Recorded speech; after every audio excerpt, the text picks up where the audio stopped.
अस्सलामु अलैकुम वरहमतुल्लाह। Welcome to Fakhar transfer. आज के इस लेक्चर में हम फीडबैक कंट्रोल सिस्टम की लैब नंबर 5 करेंगे। आपको ब्रीफली बताएंगे कि इस लैब में करना क्या क्या है, प्रोसीजर्स क्या है, ताकि आप सिम्बोलिंक पर इसको इजीली इम्प्लीमेंट कर सकें। तो लैब का टाइटल है block diagram models of second order systems. हमें सेकंड ऑर्डर सिस्टम गिवन अगर होंगे और उसको हमने लीनियराइज करना है, फिर क्योंकि जो सेकंड ऑर्डर सिस्टम होते हैं वो आपके पास नॉन लीनियर सिस्टम को रिप्रेजेंट करते हैं। जो फर्स्ट ऑर्डर सिस्टम होते हैं डिफरेंशियल इक्वेशन, वो आपकी लीनियर सिस्टम को रिप्रेजेंट करती है। Second order non linear system को रिप्रेजेंट करता है और उसको लीनियराइज करने का एक मेथड हम डिस्कस करेंगे। इन डिटेल नहीं करेंगे, जस्ट आपको सिर्फ भी बताएंगे कि प्रोसीजर क्या है to get implementation in Simulink, क्योंकि लीनियर मॉडल को एनालाइज करना ज्यादा इजी है compare to non linear model. और इससे जाने से पहले हम कुछ एक दो प्रॉब्लम्स पहले करेंगे बेस्ड ऑन प्रीवियस नॉलेज। सबसे पहले हम अपने टास्क 1 हमारा है उसमें अगर हम देखें तो हमारे पास एक सिंपल सिस्टम है क्रूज कंट्रोल मॉडल। हमारे पास एक कार है और इसकी स्पीड को हम एक्चुअली कंट्रोल करना चाहते हैं। तो टास्क 1 में draw the free body diagram and right equations of the motions of speed and forward motion of the car shown in figure this assuming engine imparts a force u on system। तो ये आपके पास जो engine force लगा रहा है उसको हम u से डिनोट कर रहे हैं। हमें पता है कि ड्रैग फोर्स होती है जो डैम्पर मोशन के अंदर भी हम यूज करते हैं, तो वो हमारे पास क्या है, वो हमारे पास है bv। तो इसके जो फोर्स लग रही है इसकी अपोजिंग फोर्स, जिसको हम drag force, aerodynamically drag force कहते हैं या उसको डैम्पिंग फोर्स भी कहते हैं, डैम्पर में यूज होती है, दैट इज बीवी। तो अगर हम इस पर अप्लाई कर ले लॉज ऑफ मोशन को, जो कि F इक्वल टू m में है, न्यूटन सेकंड लॉ को, तो हम easily in terms of speed, क्योंकि मोशन ऑफ स्पीड अगर बताया गया है तो हम जो हमारे पास जो वेरिएबल ऑफ इंटरेस्ट होगा वो v होगा और उसके डेरिवेटिव की फॉर्म में हम इसको इक्वेशन को बनाएंगे, जिसमें हमारे पास u क्या है, u आपकी इनपुट फोर्स है जो कि इंजन अप्लाई कर रहा है। तो यहां पर मैंने स्टेप्स बता दिए, बल्कि सॉल्व भी पूरा कर दिया है आपके लिए। तो ये मैकेनिज्म है, ये आपके पास गाड़ी है, कार है, उसका मैस m है कार का, और जो फॉरवर्ड फोर्स है वो u है, और जो बैकवर्ड डैम्पिंग फोर्स है या ड्रैग फोर्स है वो आपकी bv है। b कांस्टेंट है इज सच दैट, क्योंकि हमें पता है जो फोर्स होती है उसका यूनिट न्यूटन होता है, तो v का unit we already know, v का यूनिट होता है मीटर पर सेकंड। अब हमारे पास जो न्यूटन होता है वो kilogram metre per second square होता है। तो हमारे पास क्योंकि v का यूनिट मीटर पर सेकंड है तो b का क्या यूनिट होना चाहिए कि वो न्यूटन बन जाए, तो किलोग्राम पर सेकंड इसका यूनिट होगा b का। ये आपके पास b है, ये आपके पास v है, सो दैट दोनों मल्टीप्लाई हो, you get the unit of newton, kilogram metre per second square. तमाम फोर्सेस का जो सम है इक्वल टू m में होता है, और हमारे पास जो अप्लाइड फोर्स है u इन पॉजिटिव डायरेक्शन और b भी अपोजिट डायरेक्शन में है, तो ये हमारे पास रिजल्टेंट फोर्स आ गई u minus bv is equal to m में। अब क्योंकि इनको वेलोसिटी के टर्म में लिखना है, we know that acceleration is the derivative of velocity, तो वेलोसिटी के ऊपर हमने v डॉट बना लिया। नेक्स्ट फिर हमने क्योंकि इसको इन टर्म्स ऑफ v नॉट लिखना है, यानी डेरिवेटिव ऑफ वेलोसिटी की फॉर्म में लिखना है, तो हमने टर्म्स को अरेंज कर लिया, ये हमारे पास आ गया। और हम क्या कर सकते हैं, v dot plus b over m into v minus u1 is equal to 0, ये क्वेश्चन आ गई। या आप ये भी कर सकते हो कि इधर इक्वल का साइन लगा दें और इसको खत्म कर दें, और इसमें u आपकी इनपुट है। तो जब हम सिमुलिंक को इंप्लीमेंट करते हैं तो इनपुट हम क्या लेते हैं, हम एक स्टेप रिस्पॉन्स लेते हैं। हमारे पास एक स्टेप रिस्पॉन्स होता है और ये हमारी इनपुट हो जाएगी, जो कि इनपुट आपकी फोर्स है, फॉरवर्ड फोर्स है। इसको फिर हम स्केल करते हैं, यानी हमारे पास एक गेन से इसको मल्टीप्लाई करते हैं, तो हमारे पास ये कांस्टेंट से मल्टीप्लाई होगा। यहाँ पर हमारे पास 1 ओवर m है, उसकी जो भी वैल्यू गिवन होगी आपके पास रिक्वायरमेंट प्रॉब्लम के अंदर, उसको हम मल्टीप्लाई कर देंगे इसके साथ, m के साथ, और फिर हम आगे अपना जो समिंग पॉइंट है उसको इंप्लीमेंट करेंगे, जो कि प्लस माइनस होता है। तो इस तरह हम इस को इंप्लीमेंट कर सकते। तो ये फाइनल इक्वेशन हमारे पास आ गई।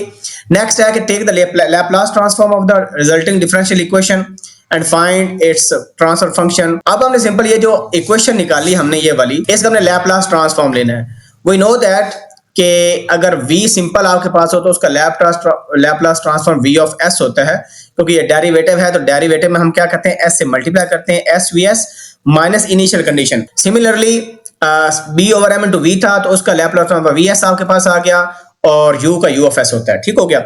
वी नो दैट कि हमारे पास जो इनिशियल कंडीशन है वो शुरू में क्योंकि कार रेस्ट में थी तो हमारे पास जीरो है, तो इसको जीरो प्लग इन कर देंगे, सिंप्लीफाई करेंगे and you will get this equation. अब नेक्स्ट पार्ट है take the Laplace transform differential equation with forward position x, यानी अब वो पोजीशन के टर्म में लिखना है। पहले हमने वेलोसिटी स्पीड के टर्म में लिखी है इक्वेशन, अब पोजीशन के लिए सिंपल ये करेंगे, वी नो दैट कि जो सिंपल आपके पास v होता है that is the derivative of displacement या पोजीशन का डेरिवेटिव होता है d by dt of x, और इसको हम सिंपल x डॉट भी लिखते हैं। और जो आपके पास v डैश होता है जो कि एक्चुअली एक्सेलरेशन होता है, तो वो आपके पास डबल डेरिवेटिव होगा डिस्प्लेसमेंट का, इन x डबल डॉट के बराबर होता है। ठीक है, बिकॉज जो आपके पास v डॉट होता है दैट इज सिंपली एक्सेलरेशन, और v डॉट अगर हमारे पास v ये है तो जो v डॉट लेंगे वो डबल डेरिवेटिव हो जाएगा। ठीक है, तो हम अपनी उसी इक्वेशन को ट्रांसफॉर्म कर लेंगे इन टर्म्स ऑफ x, जो कि पोजीशन का आपके पास वेरिएबल है। तो x double dot plus this, ये आपके पास इक्वेशन होगी। इसका लैपलास ट्रांसफॉर्म ले तो बस एक चेंज आएगी, एस स्क्वायर होता है जब डबल डेरिवेटिव का हम लेते हैं लैपलास, तो आपके पास एस स्क्वायर होगा, और क्योंकि x है तो x of s minus initial conditions इसमें होती हैं, and we are assuming that initial condition in all cases is equal to 0, जिस तरह हमने यहां पर देखा। यहां पर सिंपल v था, तो एक आपके पास जब डबल डेरिवेटिव होता है तो हमारे पास एक कंडीशन ये होगी, ये वाली x डॉट वाली कंडीशन होगी, तो वो 0 टाइम पर जो होती है वो हम 0 ही लेते हैं उसको, और जो x की होगी वो भी हमारे पास x of 0 is equal to 0 लेंगे, और इसका डेरिवेटिव भी क्या लेंगे, 0 लेंगे। तो इस वजह से हमने मेंशन नहीं की। इसी तरह x डॉट जो है वो आपके पास x के बराबर है, initial condition are 0 in this regard, और u का सिंपल हमने us लिख दिया। इसको हम सिंप्लीफाई करेंगे, we will get this equation. Okay, ये हमारे पास ट्रांसफर फंक्शन बन जाएगा इन टर्म्स ऑफ डिस्टेंस या पोजीशन। अब आपने इस प्रॉब्लम को खुद सिमुलेशन पर करना है। जो मैंने आपके लिए आसानी पैदा कर दी है वो ये है कि ये जो वैल्यूज हैं इनको ऊपर वाली जो इक्वेशन हमने वेलोसिटी वाली लिखी, इसमें अब दो टास्क हैं, एक वेलोसिटी या स्पीड की बेस पर है, दूसरा पोजीशन की बेस पर है। ये सारी वैल्यू प्लग इन करके अब आपके पास सिंपल ये इक्वेशन है, और आपको सिमुलेशन पर पहले भी आपने काफी काम किया, तो इसको इंप्लीमेंट करना कोई मुश्किल नहीं है।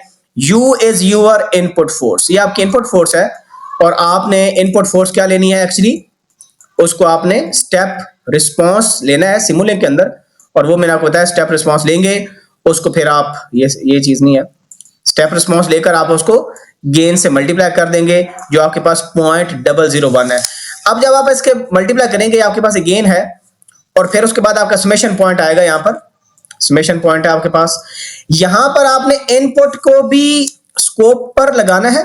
फॉर एग्जांपल आपके पास जो स्कोप होगी, जो आपने कंपैरिजन करना है, ये जो इनपुट है इसको भी हमने स्कोप पर लगाना है, ये स्कोप आपके पास है, और जो आप आगे जितने ब्लॉक्स बनाएंगे सारा काम करेंगे, वो जो आपकी आउटपुट होगी उसको भी आपने स्कोप पर लगाना है। तो कंपैरिजन आपने इनपुट आउटपुट दोनों का करना है कि ये सिस्टम एक्चुअली कर क्या है, क्योंकि हमारे पास ये सिंपल लीनियर मॉडल है, because it is the first order differential equation. Okay, तो ये हम देखना चाह रहे हैं कि हमारे पास दोनों इनपुट का और आउटपुट का क्या एक बिहेवियर बन रहा है। तो आपका अनएक्सेप्टेबल होगा आंसर अगर आप इसमें सिंगल आउटपुट को शो करेंगे, फिर कंपैरिजन पता नहीं चलेगा। तो आपने स्कोप पर दोनों ही result at a time show करने हैं। और जो सेकंड वाला है उसमें जो पोजीशन वाली डिफरेंशियल इक्वेशन हमने निकाली, सेंस यहां पर आप देखें कि इसमें आपके पास डबल डेरिवेटिव है, तो ये नॉन लीनियर सिस्टम को रिप्रेजेंट करता है, तो इसमें भी आपने एग्जैक्टली वही करना है। स्कोप जो आपके पास होगी उसमें आपने जो इनपुट है समेशन से जो पहले रिजल्ट आ रहा है उसको भी प्लॉट करना है, और जब पूरा सिस्टम को इंप्लीमेंट कर लिया उसको भी इंप्लीमेंट आपने करना है, और कंपैरिजन बेहतर हो जाएगा। फिर नेक्स्ट हमारे पास जो टास्क नंबर 2 है उसमें मैस स्प्रिंग डैम्पर सिस्टम देख रहे हैं, और इसमें आपके पास एक फोर्स अपवर्ड लग रही है Fs, और जो उसके बाद इसकी जो डायरेक्शन है वो आपके पास अपवर्ड है, स्पीड आपके पास अपवर्ड है। नेक्स्ट आपके पास ये आपका उसका मैस है, और दो स्प्रिंग्स लगे हुए हैं K1 K2, और ये B आपके पास डैम्पर है, जो फोर्स नीचे लगेगी तो उसको हम BV से डिनोट करेंगे। तो इसको हम सिंपली इसकी डिफरेंशियल इक्वेशन लिख लेते हैं। ये आपने मल्टीपल टाइम कर चुके हैं, तो मैं जस्ट एक ब्रीफली गो थ्रू करूंगा। ये फ्री बॉडी डायग्राम बना ली, यहाँ पर देखें आपके पास जो फोर्स है वो BV बन गई, ये आपके पास force K1x K2x because according to Hooke's law Kf is equal to Kx आपके पास होता है, तो उसकी बेस पर हमने ये इक्वेशन लिख ली। और अगेन सेम फार्मूला लगाकर sigma F is equal to m में जो आपके पास रिजल्टेंट फोर्स है तमाम फोर्सेस का सम करके हमने इसको सिंप्लीफाई किया और वेलोसिटी को इन टर्म्स ऑफ पोजीशन या डिस्टेंस हमने मेंशन कर दिया और आपके पास सिंपली इसको सिंप्लीफाई करेंगे। यहां पर एक और चीज इंपॉर्टेंट है, हमें कुछ वैल्यूज गिवन थी, आप देखें यहां पर, तो ये जो गिवन वैल्यूज हैं हमने प्लग इन कर दी इन द डिफरेंशियल इक्वेशन, तो आपके पास ये पोजीशन के फॉर्म में ये रिजल्ट आपके पास आ गया। नेक्स्ट अब हमने इसका भी जब स्टेप रिस्पॉन्स निकालना है तो हम एग्जैक्टली यही काम करेंगे कि अपना स्कोप जब में इंप्लीमेंट करेंगे तो उसमें एक समेशन से पहले वाली इनपुट होगी स्कोप की, और जो दूसरी इनपुट होगी वो जो रिजल्ट आपका होता है जब आप पूरी डिफरेंशियल इक्वेशन को इंप्लीमेंट कर लेते हो तो उसका भी, तो इनपुट आउटपुट दोनों का आपने दिखाना है। अब सबसे इंपॉर्टेंट पार्ट हमारे इस लेक्चर का है कि हमने एक नॉन लीनियर सिस्टम को किस तरह लीनियर में कन्वर्ट करना है। तो उसका आसान तरीका जो नॉर्मली अप्रोक्सीमेशन होती है, हम किसी एक पॉइंट पर अपने सिस्टम को अप्रोक्सीमेट करते हैं। कोई नॉन लीनियर सिस्टम है तो उसको किसी एक पॉइंट पर हम अप्रोक्सीमेट करते हैं और टेलर सीरीज का यूज किया जाता है। किसी भी नॉन लीनियर रीजन के अंदर हम एक छोटा सा पोर्शन लेते हैं किसी पॉइंट के क्रॉस और वहां पर उस पोर्शन को हम लीनियर मॉडल में कन्वर्ट करते हैं। तो उसके लिए होता है टेलर सीरीज का जब फार्मूला लगाते हैं तो जो आपके डेरिवेटिव्स होते हैं डिफरेंशियल इक्वेशंस के अंदर उनकी जगह उनको इवेल्युएट करते हैं और x इज इक्वल टू वो जो आपके पास स्केलर वैल्यू होगी x0 वो प्लग इन करके हम एक लीनियर मॉडल में कन्वर्ट करते हैं। लीनियर मॉडल नॉर्मली क्या होता है कि आपके पास एक स्ट्रेट लाइन की इक्वेशन आपके पास बन जाती है। हमारे पास जो नॉन लीनियर पोर्शन होता है, फॉर एग्जांपल इस तरह का पोर्शन आपके पास है ऐसे करके ये है, तो इसको हम लीनियर इक्वेशन में कन्वर्ट करते हैं लाइक दिस और इसकी स्लोप फाइंड करके उसको ट्रांसफॉर्म करते हैं एक स्ट्रेट लाइन इक्वेशन के अंदर। ये नॉर्मली एक मेथड होता है अप्रोक्सीमेशन और जो हम यूज करेंगे। अब हम इसकी बेस पर प्रॉब्लम करें। अब हम टास्क 3 करते हैं इस लैब का जो कि इंपॉर्टेंट है। इसमें हम ब्रीफली डिस्कस करेंगे कि किस तरह के नॉन लीनियर मॉडल को लीनियर बनाते हैं। बाकी डिटेल्स आप थ्योरी कोर्स में आपने कवर कर ली होगी या होपफुली कर लेंगे इंशाल्लाह।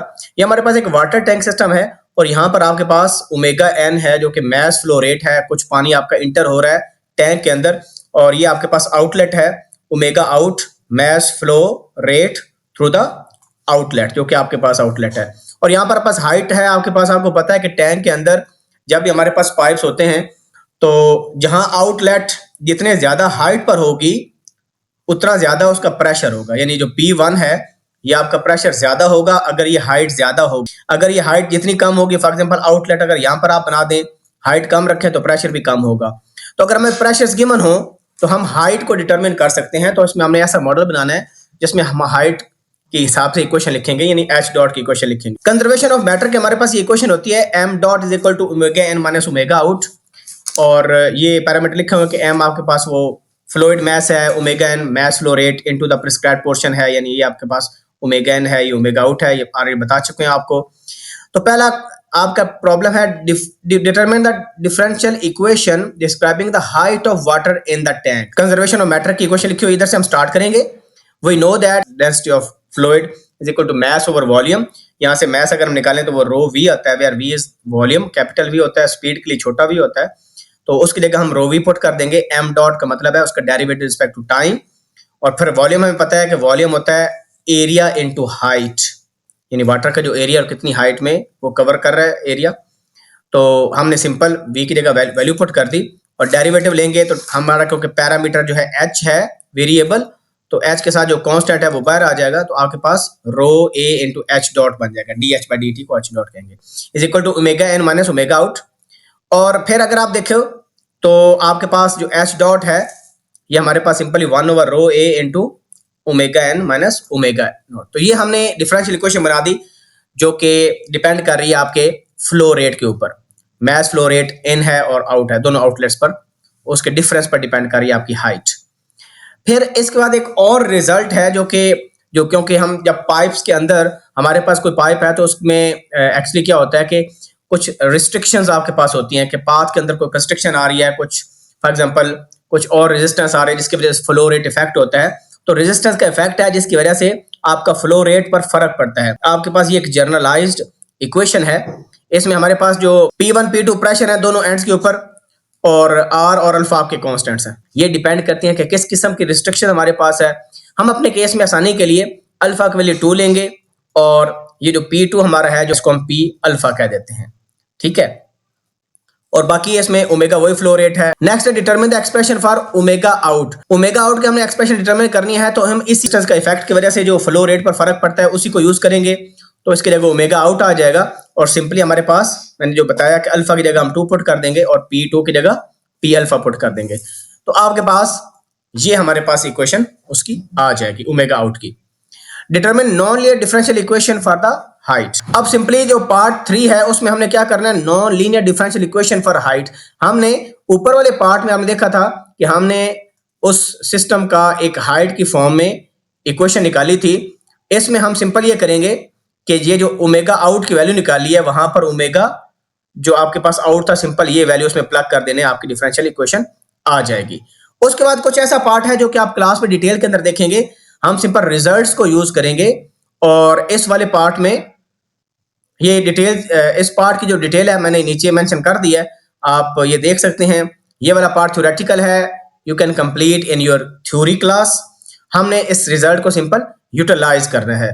इस रिजल्ट को हम यूटिलाइज कैसे करेंगे कि हम सी पार्ट के अंदर, क्योंकि बी पार्ट में हमने उस पूरे को मैथमेटिकली सॉल्व किया जो कि आपका कोर्स का काम है, हम उसमें हमारा ये जो आंसर हमने निकाला डेल्टा एच डॉट, इसमें हमने वैल्यू प्लग इन करनी है और वैल्यू प्लग इन करके सिंप्लीफाई करके आपके पास ये रिजल्ट आ जाता है। तो आपने ऑल इन ऑल क्या करना है कि ये आपके पास इनपुट है omega n mass flow rate, इसके बेस पर जो हाइट को हमने मॉडल किया है उसको आपने एक्चुअली फाइंड आउट करना है। तो आपने बस काम ये करना है कि इसका सिमुलिंक मॉडल बनाना है जिसमें ओमेगा एन आपका इनपुट होगा और उसके बाद आप इस मॉडल को इंप्लीमेंट करें और फिर इसका रिजल्ट टेस्ट करें कि सिमुलिंक में इसका स्टेप रिस्पॉन्स क्या आता है। मिलते हैं नई वीडियो के साथ, अपना ख्याल रखिए, अल्लाह हाफिज़।